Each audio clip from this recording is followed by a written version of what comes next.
Entrepreneur ou chef d'entreprise, comment serait votre vie et votre entreprise si vous n'aviez plus jamais à vous soucier d'où viendra votre prochain client?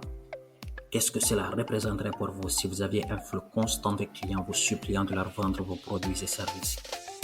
Bienvenue sur Predictable Growth Podcast avec Jesse Tamboura comme hôte.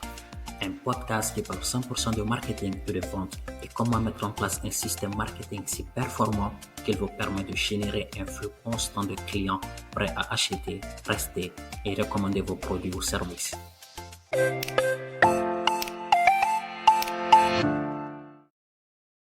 Hello, bienvenue dans ce nouvel épisode de Predictable Growth Podcast. J'espère que vous allez très bien. Je ne sais pas si on vous l'a déjà dit, mais votre message est hyper important.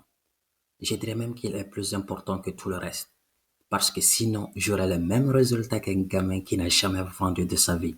Si nous devions faire chacun 30 appels.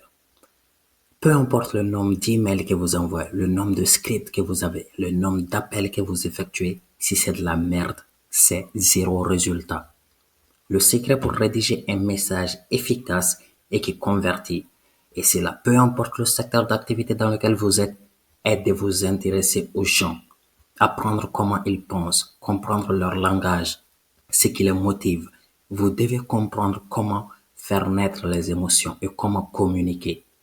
Parce que si vous n'avez pas la bonne formule, le bon ton, le bon message, la parfaite proposition de valeur, les bonnes questions et surtout la confiance d'inviter à l'achat, le reste importe peu. Et ceci est le secret des messages parfaits. Vous l'aurez sans doute déjà deviné, l'épisode d'aujourd'hui est sur comment créer le parfait message. Alors, sans plus tarder, voici comment optimiser votre message. Étape 1, comprendre ce qui motive l'être humain. C'est la première phase. Vous devez prendre le temps de comprendre la source de motivation de l'être humain. Je vous mets d'ailleurs au défi de demander à vos amis, collègues ou simplement des gens dans la rue ce qui les motive.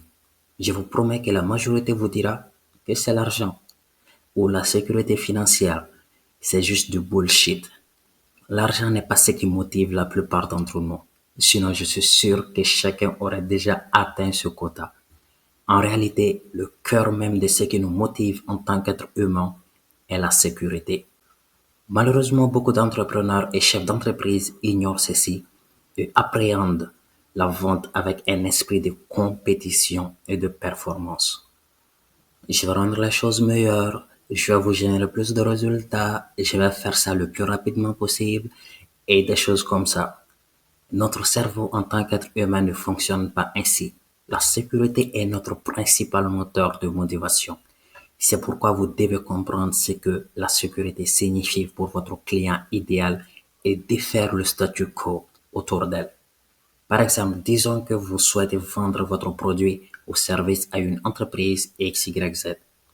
Et pour cette entreprise, la sécurité signifie des employés performants, une baisse du coût d'acquisition, et etc. Si vous parvenez à expliquer clairement pourquoi installer des jeux de lumière dans ces locaux n'est pas ce qui conduit à cette sécurité, alors vous créez un vrai besoin pour votre produit ou service. Donc, en premier, vous devez identifier la vraie motivation de votre client, ce qui nous amène à un autre point vital. Apprenez le copywriting. Si je peux donner qu'un seul conseil à n'importe quel entrepreneur, c'est de commencer à étudier le copywriting. Parce que quand vous le faites, vous apprenez comment créer l'émotion et le besoin avec de simples mots écrits. Et la magie est que si vous maîtrisez cet art en écrit, vous pouvez le faire n'importe où et n'importe quand. Ne pensez même pas à la rédaction de vos scripts, de vos emails, etc. si vous n'avez pas pris en amont le temps d'apprendre un minimum sur le copywriting. Ceci dit, on va rassembler tout ça maintenant pour créer le parfait message qui résonne avec votre client cible. Actuellement, la plupart de mes scripts est juste du remplissage, car j'utilise la formule suivante. L'industrie.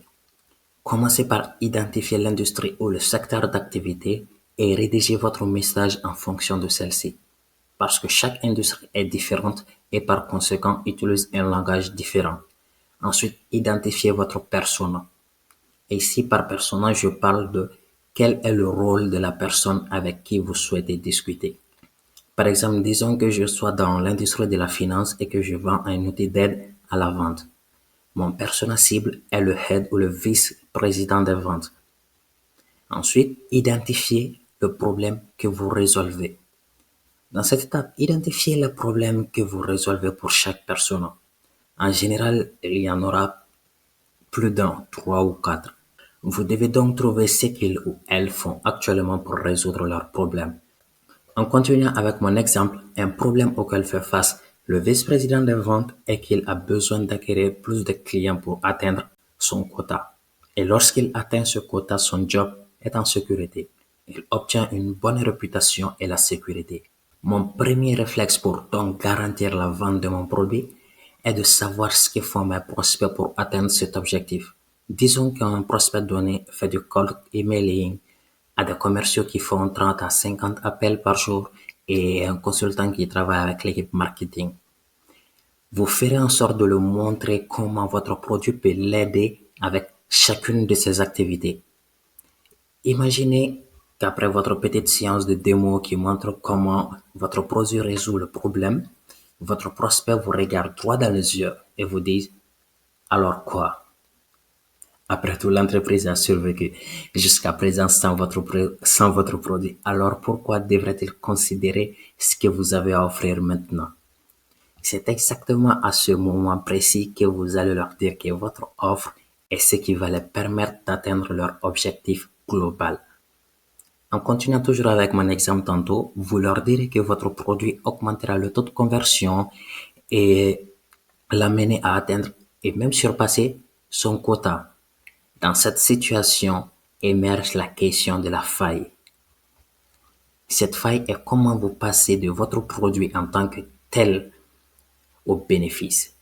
Comment vous assurez que le client en face de vous comprend la valeur de ce que vous offrez. Pour combler cette faille, la meilleure façon est de poser des questions stratégiques.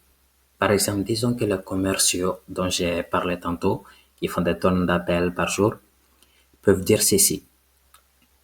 Imaginez que vos commerciaux se rendent chez un client. Le commercial A part aveugle, c'est-à-dire avec quasiment zéro ou peu d'informations. Le commercial B, quant à lui, a les dernières couvertures médiatiques, 3 de leur profil LinkedIn, et ils peuvent utiliser ces informations pendant leur présentation. Pensez-vous que votre taux de conversion grimpera de cette façon?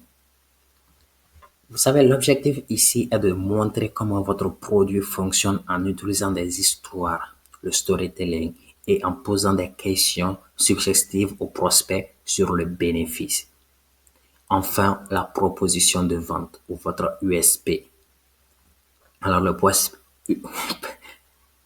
Alors, l'USP, c'est un terme anglicisme, si je peux le dire.